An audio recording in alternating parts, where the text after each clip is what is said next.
Hello, my name's Richard. I'm the pastor at the King's Church in Addlestone in Surrey. Today I'm going to tell you a Bible story. It's the story where Jesus walks on the water, on the Sea of Galilee, or the Lake of Galilee, whichever way you call it. Yeah, that's right, he walks on the water in the midst of a storm actually. And then Peter, one of the disciples, he goes and joins Jesus walking on the water to varying degrees of success, and we'll have a look at that in a minute. Now, I don't know what you make of that kind of thing, but I'm going to give you my take on the story from the perspective of the disciples in the boat. And when I say my take, you need to know that if you don't know this about me, I'm naturally cautious, okay? I like to play things safe. I don't like taking risks. I don't really like adventure as such. I'm nearly always motivated by fear of one kind or another, if I'm honest. And so deep down, I want to find the safest way through this story, and maybe even the safest way to read this story, if that's possible. If you can relate to that, then keep listening. If you can't relate to that, keep listening, because maybe then you can understand people like me who are just a little bit risk averse. Okay, now next week we'll look at the same story and we'll look at it from Peter's perspective, and he's a different kettle of fish altogether. He's very spontaneous, he's in the moment, he's a kind of just do it kind of guy. That's not me. We're looking at it from the perspective of the other disciples in the boat today.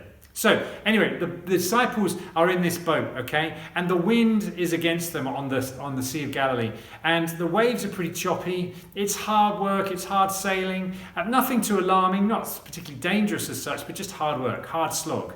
Life can be like that a lot of the time. And now into that situation, you've got the disciples on the boat in the middle of the lake.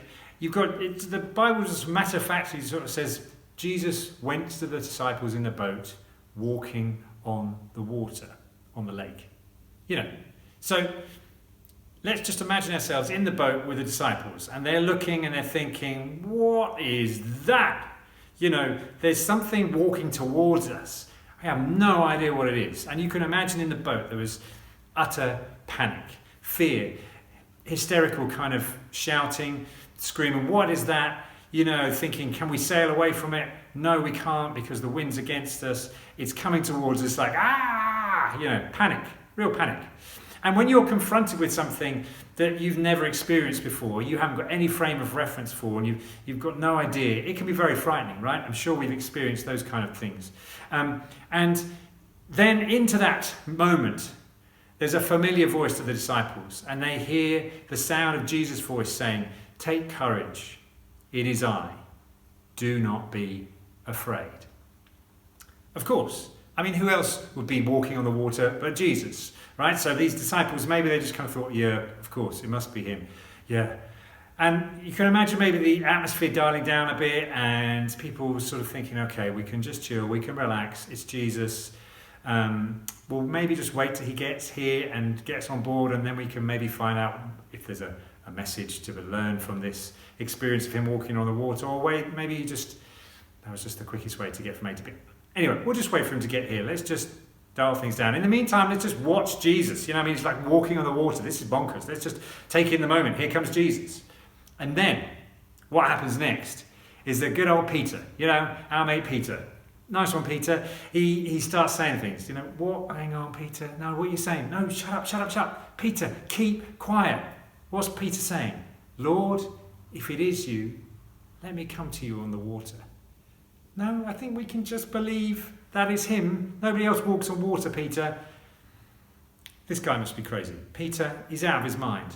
Why does he have to keep doing these kind of things? Why can't he just take Jesus at his word? We'll stay in the boat. We'll wait for Jesus to get here. Why does he have to take things that extra step? And, why does he have to do this? Just let Jesus be Jesus. You be you. Let Jesus walk on the water. We'll watch. It's good watching. It's great watching this. Watching Jesus do his thing. We'll sit here. Anyway, I doubt Jesus will call him, because you can't trust him. He's just a bit of a loose cannon. Hang on. Jesus just says, come. And here he goes. So Peter is going to do it. He's getting over the side of the boat. This is crazy. Peter is now in the water. He's in the water. He's walking on the water. Yeah, this is happening. Peter is now walking on the water towards Jesus. This is bonkers. he's actually doing this. Peter is walking. Not just Jesus, but now Peter is walking.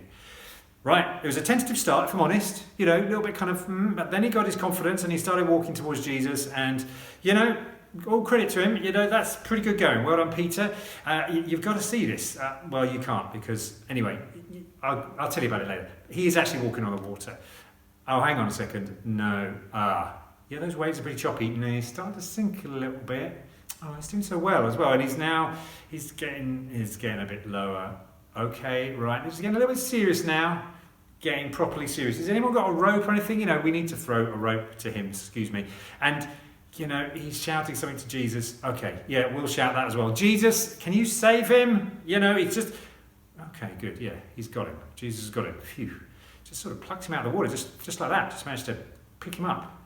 They're okay. They're talking to each other. Oh, hang on, I think Jesus is talking to us. You of little faith, why did you doubt?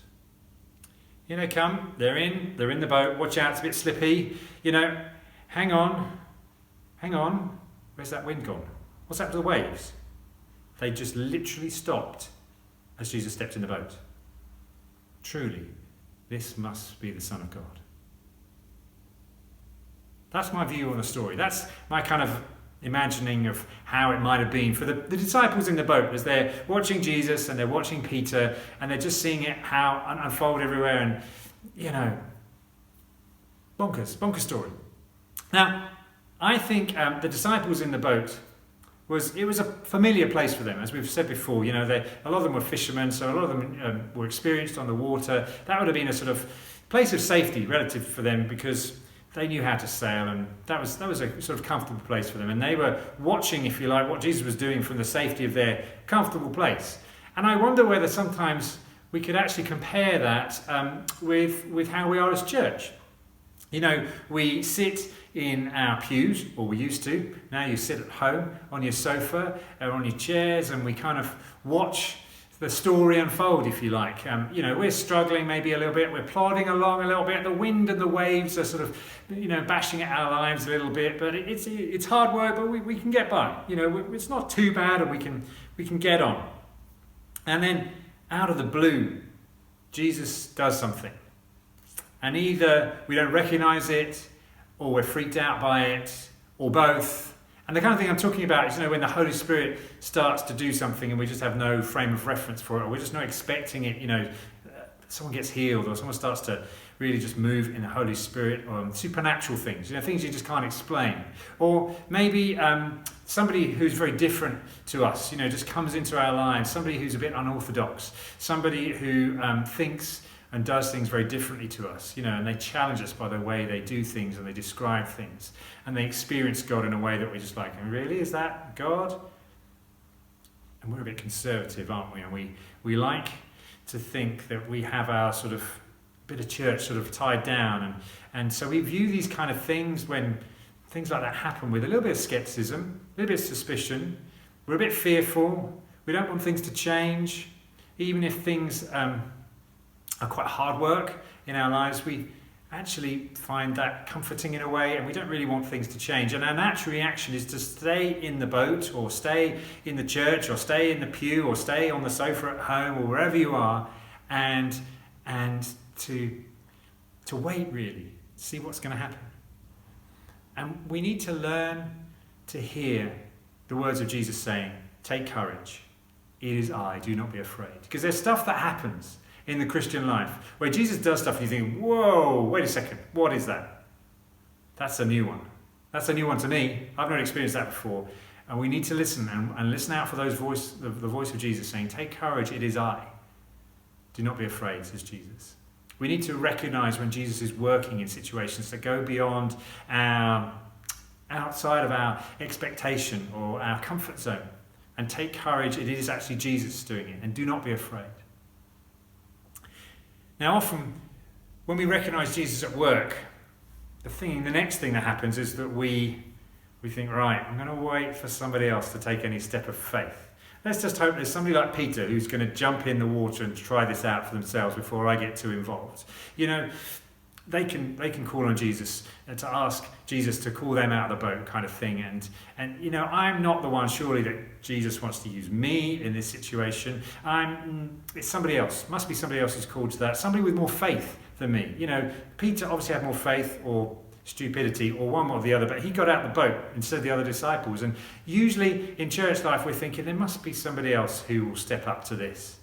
And so we watch with genuine interest when somebody like Peter steps up, and we, from the relative safety of our pew or our church or our sofa at home, we watch and we go, yeah, well done. Yeah, and we start praying for them and we start cheering them on, we start encouraging. We go, yeah, look at Peter go. Look, what a great job he does. And then he succeeds and then he fails. And then we hear stories and we read the biographies of these kinds of people. It's not just Peter, you know, there are many heroes of faith that are living now, and we read their stories in books of years gone by and we say, yeah, that's great.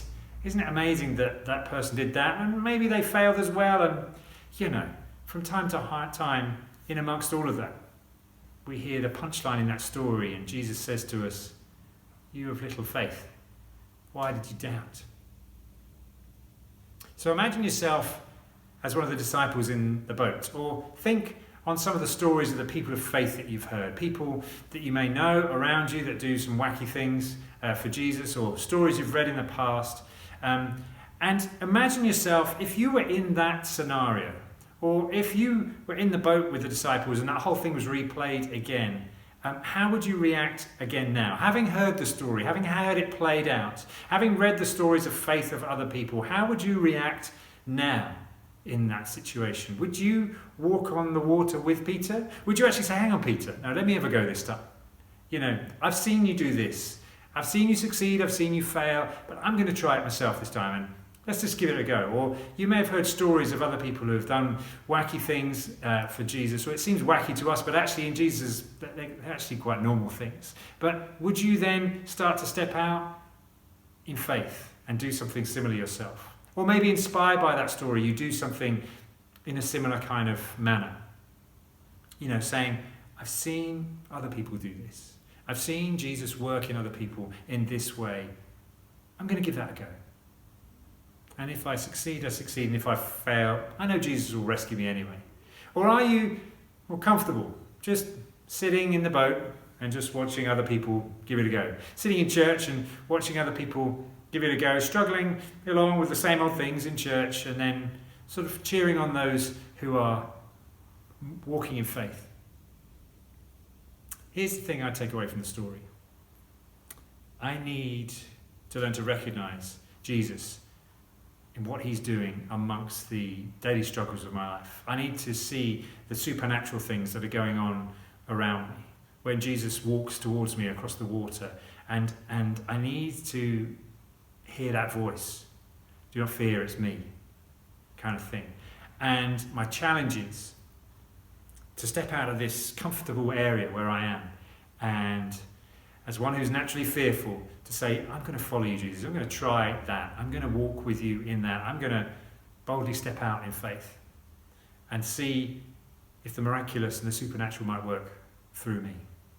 I'm going to join you, Jesus, in that radical kingdom action that I can see you doing over there.